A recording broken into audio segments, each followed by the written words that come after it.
Oi pessoal, tudo bem? Espero que vocês estejam bem. Esse vídeo aqui é para o terceiro ano A e B do Zilda Braconi Amador. A gente vai falar um pouquinho sobre o período entre guerras, né? Na última aula, na última videoaula que eu fiz para vocês, o vídeo foi referente à Revolução Russa, certo? A gente falou sobre a Primeira Guerra, a Revolução Russa, e agora a gente dá continuidade nos estudos nesse período que se passa entre a Primeira Guerra Mundial e a Segunda Guerra Mundial, tudo bem? Então vamos lá.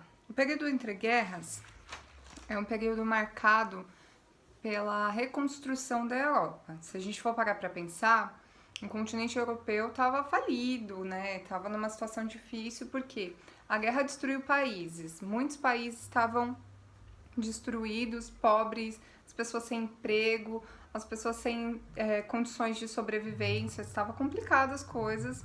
Então foi um período difícil para a população da Europa, Alemanha, França, Inglaterra e etc. Principalmente para a Alemanha, que saiu da Primeira Guerra como culpada na Primeira Guerra, teve que pagar as indenizações e etc. Já alguns países, principalmente um país em específico, os Estados Unidos, saiu muito bem da Primeira Guerra Mundial. Como assim? Bom, eles saíram bem porque na Primeira Guerra Mundial eles emprestaram dinheiro para os países da Tríplice Entente. Lembrando que a Tríplice Entente era o grupo que saiu vencedor na Primeira Guerra Mundial, que pertencia à Inglaterra, à França, aos Estados Unidos, o Brasil também fez parte da Tríplice Entente. Então, os Estados Unidos emprestou dinheiro para esses países que venceram a guerra e agora eles iam pagar esse dinheiro, né, esses empréstimos. Além disso, os Estados Unidos produziu muito na sua indústria por conta da guerra. Então, eles produziram armas, balas, roupas, alimentos, remédios e enviaram para a guerra, para a Europa nesse período. Então, quando termina a Primeira Guerra Mundial, os Estados Unidos ele dispara como uma potência grande, né, como uma superpotência desse século XX. É nesse momento que os Estados Unidos passam a ser o país que a gente conhece, essa potência imperialista que determina a cultura, comportamento, economia dos outros países, tá? E nesse período, principalmente posterior à guerra, os Estados Unidos vai se desenvolver como uma potência de consumo, né, um país de consumo. Eles vão criar essa ideia. Aqui na página 125 da apostila que eu estou usando, que vocês não têm, né, mas eu vou usar com vocês para mostrar as imagens, tem uma foto de mulheres alemãs. Ó, se vocês observarem, elas estão catando lixo no chão para se alimentar. Então, essa era a situação da Europa durante o final da Primeira Guerra Mundial. Enquanto isso, enquanto os países estavam se reconstruindo, os Estados Unidos estava cada vez mais enriquecendo. Nos anos 20, que serão os anos dourados dos Estados Unidos, a década de 20, os Estados Unidos eles eram responsáveis por 30% da produção industrial e agrícola mundial. Isso era muita coisa, eles estavam completamente ricos, tá? E eles tinham um desenvolvimento bem grande no setor elétrico, por exemplo, né? Os Estados Unidos vão querer levar ao maior número de pessoas possíveis a energia elétrica. Tem um filme que eu assisti agora na quarentena, quem quiser assistir tá na Netflix. Não tá na Netflix, tá na Amazon Prime. Mas se vocês tiverem, assistam ou baixem na internet. Que é a Batalha de Correntes, que trata um pouco da briga para quem vai levar a eletricidade para as pessoas americanas entre o Thomas Edison e outro carinha que eu não lembro o nome, que também, George não sei o que ele também desenvolvia tecnologia para eletricidade. Também fala um pouco do Nikola Tesla, é bem interessante esse filme. Então mostra essa vontade, esse desejo dos americanos de desenvolver tecnologia e levar para o maior número de pessoas possíveis. Nessa época, eles vão criar o chamado American Way of Life, o estilo de vida americano. Eles acreditavam que a alegria das pessoas ela era medida pelo quanto elas podiam consumir. Então, a quantidade de consumo era a base da ideia de felicidade americana. Então se consumia muito, por exemplo, rádios, aspirador de pó, gramafones, torradeiras, máquinas de lavar, toca-discos, tudo isso era desenvolvimento daquela época e que as pessoas desejavam consumir. A dona de casa, por exemplo, deixou de ser aquela dona de casa que vai lavar a roupa sozinha e vai passar a roupa sozinha e vai ter aquele trabalho doméstico terrível. Não. Agora ela tinha os ajudantes eletrônicos que ela podia fazer a limpeza de casa junto com esses objetos, esses eletrodomésticos que ajudariam nesse processo. Então, as pessoas vão começar essa identidade americana do consumo. E a gente não pode separar isso da realidade atual, porque, querendo ou não, nós seguimos essa lógica, a lógica do consumo. Até hoje no Brasil, a gente mantém esse comportamento, né? Quanto mais as pessoas consomem a coisa mais nova que saiu da tecnologia e etc., mais feliz ela é. Essa é a ideia, né? Não é a prática. Mas isso é uma ideia de mercado muito vendida e iniciada pelos Estados Unidos, que a gente precisa consumir para ser feliz. Um exemplo disso é o iPhone, né? Se a gente parar para pensar, o que é o iPhone? O iPhone sai cada ano sai um lançamento novo, que tem quase a mesma configuração do antigo, com o objetivo de fazer a gente gastar dinheiro e desejar aquilo para nossa felicidade. Então, é uma economia baseada em consumo. Então, a partir desse momento, os Estados Unidos vão despontar como uma nação moderna, com cidades modernas, desejo das pessoas de conhecerem, de viverem nessas cidades. Tem uma foto aqui que eu vou mostrar para vocês da Times Square. É uma foto não, é uma ilustração de um cartão postal para mostrar como a Times Square era iluminada com carros e prédios, e isso era o exemplo de modernidade enquanto a Europa estava toda destruída. Por isso, os Estados Unidos vai ser a nação mais poderosa nesse período. Nesse momento, eles vão desenvolver muita coisa, principalmente no que a gente chama de indústria cultural. Então, a cultura que a gente consome hoje é uma cultura norte-americana. Claro que não totalmente, não é só isso que a gente consome de cultura, mas que vai começar ali a nascer nos anos 20. Por exemplo, eles chamam também de indústria do lazer. Teatros, salões de dança, música, os rolezinhos da época foram desenvolvidos nesse período. Os americanos passaram a consumir muito lazer, teatro, mais pra frente o cinema também vai ser muito consumido. E querendo ou não, são características que a gente herdou ou comprou deles e ainda se mantém. Nesse período também, os Estados Unidos, já na década de 20, eles vão mudar os comportamentos, sabe? As mulheres vão começar a questionar que elas queriam direito de voto, né? E as mulheres nessa década de 20 que elas conseguem nos Estados Unidos o direito ao voto feminino, sufrágio universal. Lembrando que as mulheres negras não vão participar disso, tá? As mulheres negras só conseguem o direito a voto nos Estados Unidos em 1965, recentemente, para vocês verem a desigualdade, né? Os Estados Unidos prega a liberdade, o país moderno e liberto de amarras preconceituosas e antigas, porém, as mulheres negras só votam em 65 e as mulheres brancas votam em 1920. Isso é uma desigualdade enorme, né? Os padrões vão mudar, como, por exemplo, os padrões de vestimenta dos anos 20. Não sei se vocês já viram as mulheres dos anos 20. Também vou mostrar uma fotinha aqui, ó. Se vocês perceberem, os cabelos ficaram mais curtos, as roupas mais, vamos dizer assim, modernas para a época, ternos sendo usados por mulheres. Na Primeira Guerra Mundial, as mulheres foram para as fábricas trabalhar no lugar dos homens.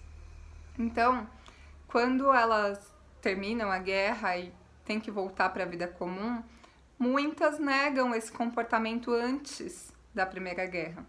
Comportamento, vestimenta, a mulher tem que ficar restrita ao lar, a mulher tem que usar vestido, tem que usar espartilho. Não, as mulheres modernas dos anos 20 vão começar a negar esse comportamento, essa vestimenta, e vão começar a encurtar o cabelo, usar roupas mais masculinas, roupas essas inspiradas, né, nas roupas masculinas, inspiradas nas fábricas também, que trabalharam. Então, ternos, cortes mais retos, calças, a calça masculina vai ser objeto de desejo para as mulheres desse período, elas vão começar a usar muita calça, com o objetivo de ter uma roupa mais simples, mais confortável e que fizesse sentido com agora o novo comportamento feminino, que é um comportamento público, no espaço público, né? Nos ambientes de trabalho, da escola, do lazer e etc.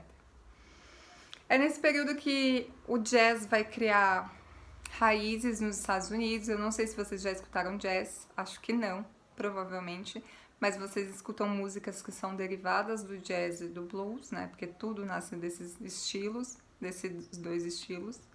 E o jazz era uma música negra americana, né? Por que negra? Porque era comum das comunidades negras afro-americanas e usavam instrumentos de sopro como o saxofone, o trompete, e isso era característico das comunidades negras, das religiões afro-americanas. Então, o jazz, ele era associado sempre, ele era uma música negra associada sempre a comunidades negras. E a partir do rádio, ele começa a ser consumido por jovens brancos nos Estados Unidos, toma um espaço muito grande, fica uma música importante, um estilo musical importante nos Estados Unidos. E isso vai levar à evidência da população afro-americana na época, o que também vai gerar ressentimentos da população branca achando que tinham direitos a mais e que os lugares dos negros não era na rádio, não era estar em evidência, mas sim lugares lugares, vamos dizer assim, menos importantes, né? Não um lugar da rádio, por exemplo. E é nesse período, principalmente na década de 20, que um grupo supremacista branco, ou seja, que achavam que os brancos eram superiores aos negros e que eles deveriam estar nos espaços públicos, na mídia, na TV não, que não tinha, no rádio, na política e etc., surgiu ou, na verdade, aumentou, porque já existia. Que é esse grupo que eu tô falando, é a Ku Klux Klan, que vocês já devem ter ouvido falar, né, da Ku Klux Klan. Eles são um grupo do sul dos Estados Unidos, de pessoas brancas, que acreditam na supremacia do homem branco, ou seja, que o homem branco está acima dos homens negros. E quando eu digo homens, eu tô falando de homens e mulheres, tá? A Ku Klux Klan, eles se organizaram, né? Eles fizeram um grupo grande que em 1921, mais ou menos em 1920, final de 1920, tinha 4 milhões de integrantes, que só no ano de 1920. Então, foi uma reação direta a esse espaço que os afro-americanos estavam tendo agora na mídia, no rádio e etc., na música. Eu tenho 2 filmes para indicar para vocês para falar da Ku Klux Klan. Tem um filme chamado Infiltrado na Klan, que é um filme bem legal, acho que é de 2019 e 2018, que mostra um policial negro no sul dos Estados Unidos, acho que nos anos 50, 60, e que ele se infiltra na Ku Klux Klan. Claro, um amigo dele que vai para os encontros da clã, mas que ele se infiltra e começa a conversar com o líder da Ku Klux Klan, e o líder da Ku Klux Klan adora ele, falando por telefone, só que o líder não sabe que ele é negro, né? Então é bem interessante esse filme, assistam. Tem outro que fala bem do comportamento da Ku Klux Klan no sul dos Estados Unidos, que é chamado, o nome do filme é Mississippi em Chamas. Mostra um caso no Mississippi de uma garotinha que foi abusada por homens brancos supremacistas e que o pai quer o julgamento desses homens. Ele sabia quem eram os homens falaram pra todo mundo, eram pessoas horríveis, né, comentando do que tinham feito com a menininha negra, e que o pai dessa menina queria justiça, e ele vai pra justiça e os caras vão presos e esperam julgamento. Só que a questão é que no julgamento o júri era todo branco, não tinha nenhuma pessoa negra. E o advogado desse pai tenta fazer com que ele fosse julgado, que o julgamento todo ocorresse com um júri misto, né, brancos e negros. E ele teme que o julgamento não seria justo caso fosse lá no Mississippi só com pessoas brancas. No fim, Não vou contar o fim, não vou dar spoilers. Depois assistam. É um filme muito bom e é um filme antigo, tá? Se eu não me engano, esse filme é dos anos 70, 80, alguma coisa assim. Mas é incrível. Eu acho que vocês já viram imagens da clã. Isso daqui é uma imagem da reunião deles. Eles são supremacistas brancos, eles acreditam, são cristãos, né? Na supremacia do homem branco cristão. Essa é a ideia. Lembrando, os Estados Unidos também com essa ideia de modernidade, mas com um grupo completamente reacionário e conservador, que, aliás, existe até hoje, tá? A Ku Klux Klan existe até hoje, óbvio. Hoje em dia eles não saem por aí queimando mais casas de pessoas negras, que é o que eles faziam nos anos 60, mas eles existem por conta da liberdade de expressão, liberdade individual, que nos Estados Unidos é levado muito a sério.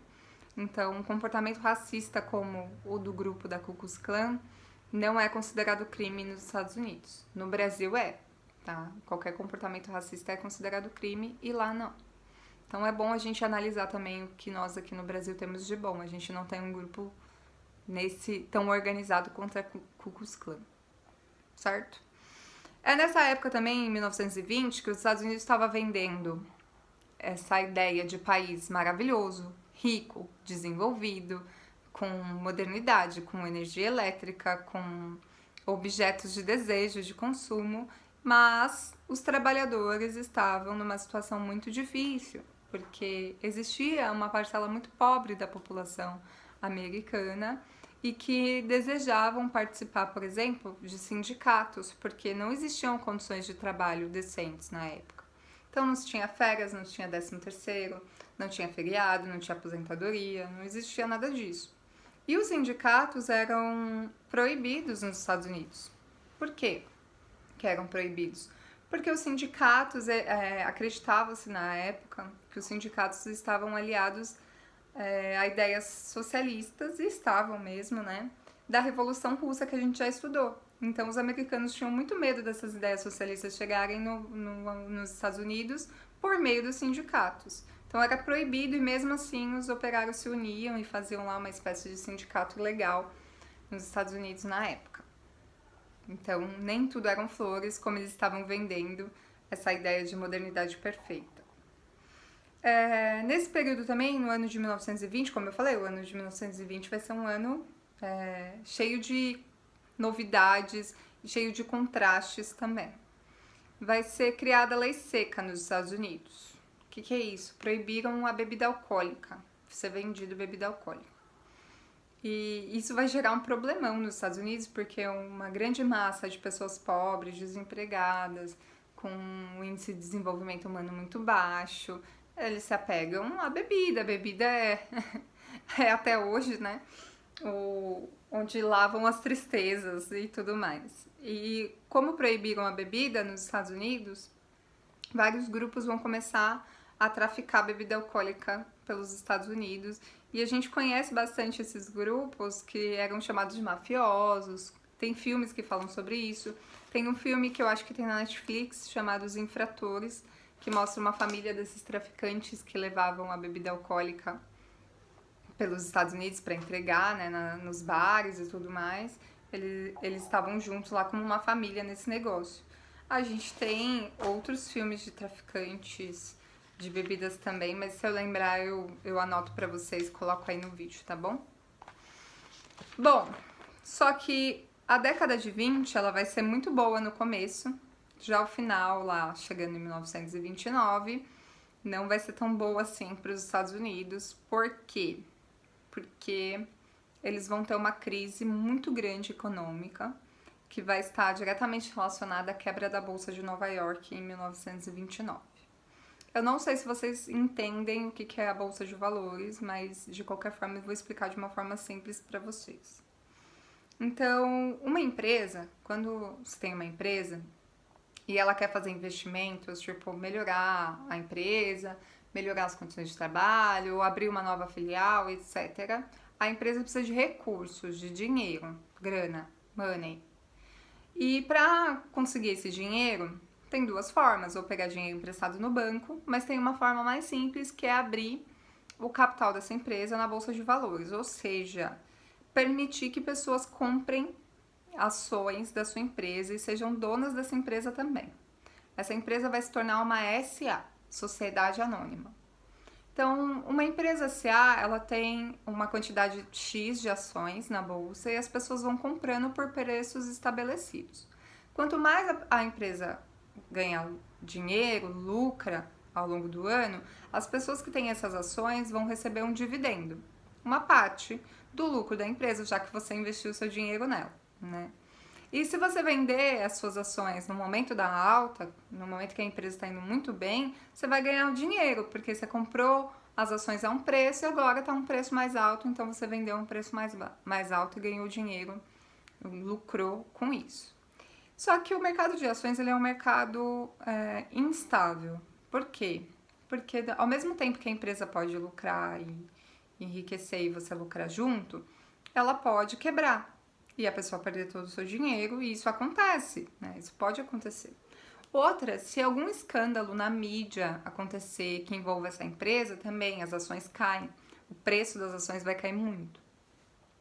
E isso pode levar a um medo coletivo do preço dessas ações e as pessoas todas querem vender ao mesmo tempo. Isso pode acontecer. E aí, se todo mundo quer vender e ninguém quer comprar, o que acontece com o preço da ação? Baixa muito. E as pessoas chegam à falência, as empresas chegam à falência e as pessoas que tinham ações dessas empresas também vão perder todo o seu dinheiro. Foi isso que aconteceu em 1929 nos Estados Unidos, tá? Vão ter uma série de fatores que vão levar à falência dessas empresas e, por fim, a quebra da Bolsa de Nova York. Várias empresas, tá? A economia nos Estados Unidos vai entrar em crise. Os Estados Unidos passaram por isso em 1929, que eu vou explicar agora, e também passaram em 2008, né? Em 2008 teve uma crise muito grande lá também com a quebra, quase que a quebra da Bolsa de Nova York novamente. Então eu vou falar um pouquinho da crise de 29 e os motivos dessa quebra da Bolsa, das empresas chegarem à falência. Primeiro motivo, concentração de renda. O que isso significa? Os Estados Unidos tinha uma parcela muito grande de pessoas pobres e uma parcela pequena de pessoas muito ricas. Então, a renda estava concentrada num número muito pequeno de pessoas. Isso gera um problema. Por quê? Porque eles estavam baseando toda a sua economia em consumo. O que é o consumo? É você produzir para muita gente comprar. E se muita gente não tem emprego, não tem dinheiro, ninguém vai comprar. Quem vai comprar é essa parcela pequenininha da população. Mesmo que eles sejam muito ricos, eles não vão consumir a mesma quantidade do que a maior parte da população. Era melhor que todo mundo tivesse um pouquinho de dinheiro e todo mundo comprasse, do que só um grupo que tem muito dinheiro e só eles comprarem e o resto não. Essa concentração de renda, uma parcela muito pequena da população americana, que eram super ricos, eles tinham 13% da população americana, ou seja, uma parte pequena, tinha 90% da riqueza nacional. Só esses 13% que estavam consumindo desenfreadamente. E toda a economia americana estava baseada nisso, no consumo. Então, vocês imaginam o problema que isso ia gerar a longo prazo. Aliás, isso é um problema de todas as nações que baseiam sua economia no consumo. Tá? Outra questão, a mecanização. Como os Estados Unidos estavam se modernizando, eles passaram a substituir os trabalhadores por máquinas. Isso gera o quê? Desemprego.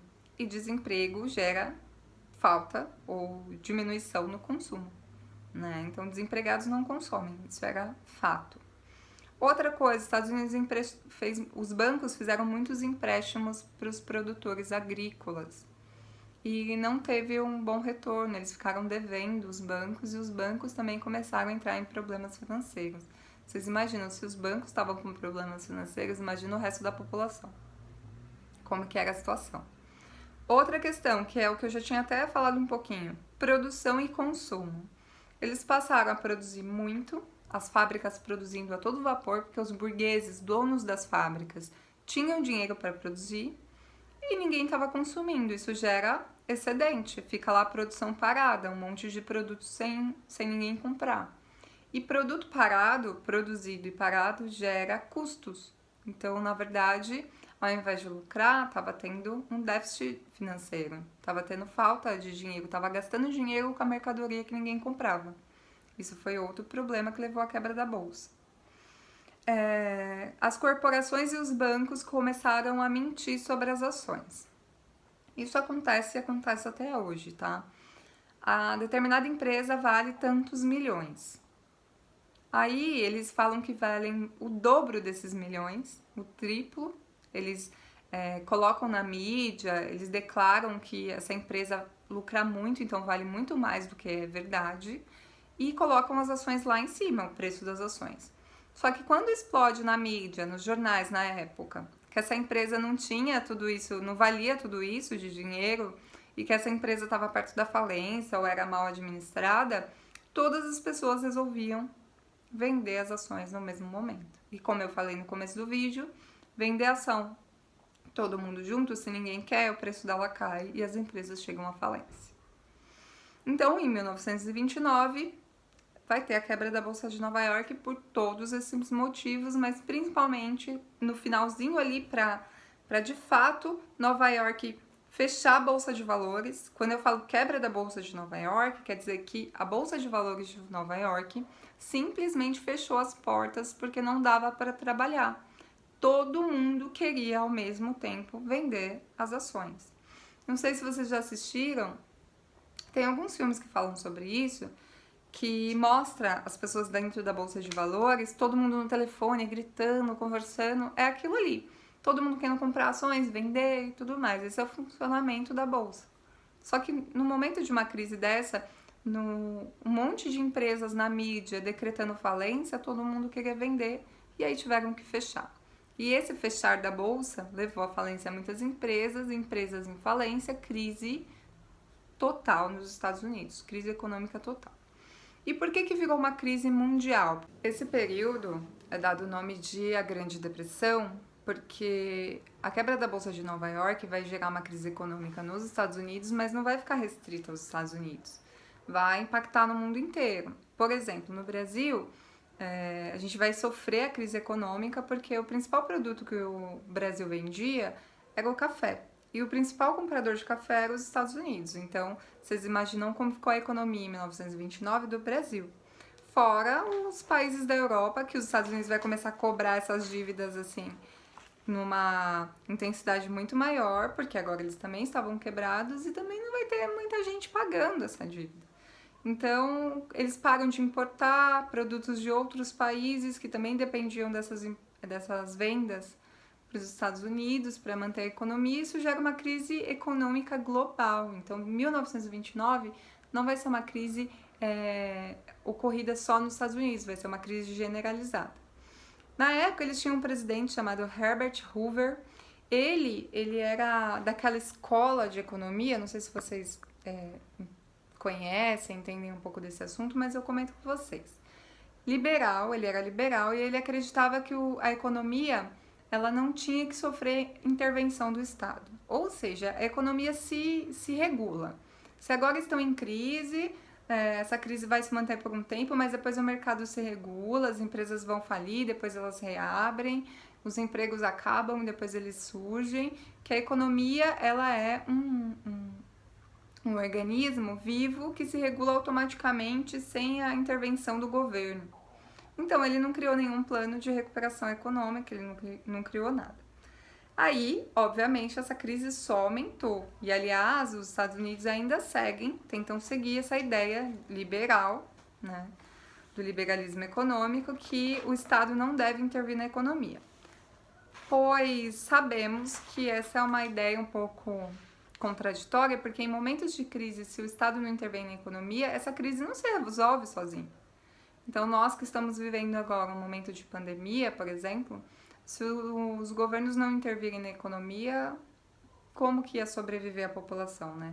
A economia ia falir e não ia se resolver sozinha, não tem isso, né? Isso na prática, em momentos de crise, não funciona. A gente está vendo, por exemplo, o governo americano hoje em dia obrigando indústrias que produziam carros, por exemplo, a produzirem respiradores. Isso é uma intervenção do Estado na economia. o governo brasileiro criar um programa de auxílio emergencial. Isso também é uma intervenção na economia. Então, os governos, em momentos de crise, eles precisam intervir. Não existe essa de deixa que a economia se vira depois. Não, né? Precisa de um plano. E aí, para superar essa crise lá em 1929 nos Estados Unidos, o presidente Franklin Roosevelt, que já tinha tido novas eleições, ele cria o plano chamado de New Deal, que era o novo acordo, o novo programa econômico. Ele vai se basear no economista, o Keynes, o John Keynes, que ele acreditava que a economia tinha sim que ter intervenção do Estado, principalmente em momentos de crise, que sem intervenção do Estado, a política tinha que fazer alguma coisa, tinha que intervir no Estado, o Estado tinha que intervir na economia, porque sem essa intervenção, as empresas iam falir, que ia quebrar completamente a economia americana e tudo mais. E aí, para isso, ele vai estimular, esse plano vai criar um estímulo de empregos com obras públicas, né? Então, vão começar a produzir estrada, construir tudo, construir prédios públicos para dar emprego para essas pessoas que estavam desempregadas. Outro, eles vão começar a melhorar as condições de trabalho, tá? Então, criar leis que regulamentassem os trabalhadores, o trabalho nas indústrias e tudo mais. Os trabalhadores vão conquistar melhores salários nessa época. O governo vai limitar a produção de algumas coisas, como, por exemplo, automóveis, ou coisas que não eram de primeira necessidade no momento, que não estavam sendo compradas, para evitar aquela superprodução que eu tinha comentado com vocês, né? Então, a partir dessa série de medidas, a economia americana começa a se reestabelecer só lá para 1933, por aí que começa a se restabelecer. Mas 29 ela quebrou totalmente só com esse plano de intervenção econômica, o New Deal, que começa a melhorar. Como essa crise chegou no mundo inteiro, chegou no Brasil, chega na Europa, Inglaterra, França, Alemanha principalmente, que estava tentando se recuperar e mal conseguiu, já veio a crise de 29. Vocês imaginam as pessoas que viveram esse momento, gente? Tava vendo um meme esses dias. É bom comentar, a gente tá numa videoaula, mas é pra ser igual na sala de aula, não é? Então, é isso. Tava vendo um meme na internet que imagina a pessoa que tava com 14 anos na Primeira Guerra Mundial. Depois passou com 15 a gripe espanhola. Depois mais um pouquinho, já tava com 30 e poucos anos para a crise de 29. E mais um pouquinho depois, já tava com 40 e poucos, a Segunda Guerra Mundial. Gente, que vida essas pessoas tiveram. A gente tá passando por um momento histórico só e já tá sofrendo, imagina elas, né? Mas então, por conta de toda essa crise na Europa, momentos de crise levam as pessoas a acreditarem em discursos radicais. Que discursos são esses? Discursos como, por exemplo, o comunismo e o fascismo. Por quê? Porque em momentos de crise, esses tipos de discursos, eles tentam resolver os problemas, criando um culpado para esses problemas. Então, por exemplo, o comunismo acreditava que toda essa crise, a guerra, foi gerada pelo capitalismo. Então, para eles, para combater essa desigualdade, crise econômica, guerra e etc., a forma de acabar com isso tudo, para combater, era acabando com o capitalismo. O capitalismo era o grande inimigo dos comunistas, então eles acreditavam que as ideias comunistas, socialistas, salvariam a população dessa grande crise que eles estavam vivendo. Essa era a proposta do comunismo. Também ideias radicais, que a gente viu o comunismo sendo implantado na Rússia, a gente viu o governo do Stalin como foi violento, perseguidor. Então são ideias radicais que se aplicam muito bem e conseguem muitos seguidores em momentos de crises, como eles estavam vivendo naquele ano de 1929. E o fascismo, que é uma ideia que a gente chama de direita, né? Comunismo de esquerda é fascismo de direita. Eles acusavam que era a democracia o problema dessas crises. Tipo, as crises eram geradas pela democracia. Que só um Estado forte, com líder máximo, com líder ditatorial mesmo, conseguiria resolver os problemas dessa crise econômica e das guerras. Que a partir do momento que a democracia acabasse, os problemas estavam resolvidos. Desculpa, gente. E essa ideia, ela vai se perpetuar. Os fascistas, eles vão criar a democracia como inimigo e depois os judeus como inimigo em comum. Eles diziam, os fascistas, que vai ter os integralistas no Brasil, vai ter o grupo fascista da Itália, né, o Fácio mesmo, vai ter o grupo nazista na Alemanha, todos eles têm a mesma ideia de direita, que era acabar com a democracia para superar as crises mundiais. E eles vendem esse discurso e as pessoas desesperadas no momento de crise aceitam esse discurso, obviamente, né? E os de esquerda, os comunistas, a mesma coisa. Só acabando com o capitalismo a gente conseguiria chegar num país, num momento da história em que a paz se estabeleceria e a crise acabaria. Também muitos operários, camponeses, trabalhadores das fábricas vão ser tomados por esse discurso. E já os burgueses, donos de bancos, aristocratas, ricos, eles queriam manter o seu padrão de vida, então eles acreditavam no discurso da direita. Então a gente vai ter um discurso pronto para combater essas crises. Discursos, gente, discurso e prática são diferentes, que vão ser sedutores para esses dois grupos diferentes. Sedutores porque eles utilizam a crise como desculpa para essas ideias. Depois eu vou fazer um vídeo explicando melhor sobre as características do nazismo, do fascismo, do comunismo. Acho que vocês até já tiveram aula sobre isso. Tá bom? Por enquanto é só. É isso. Beijinhos a todos. Boa semana pra vocês. Tchau, tchau. Fiquem bem, tá?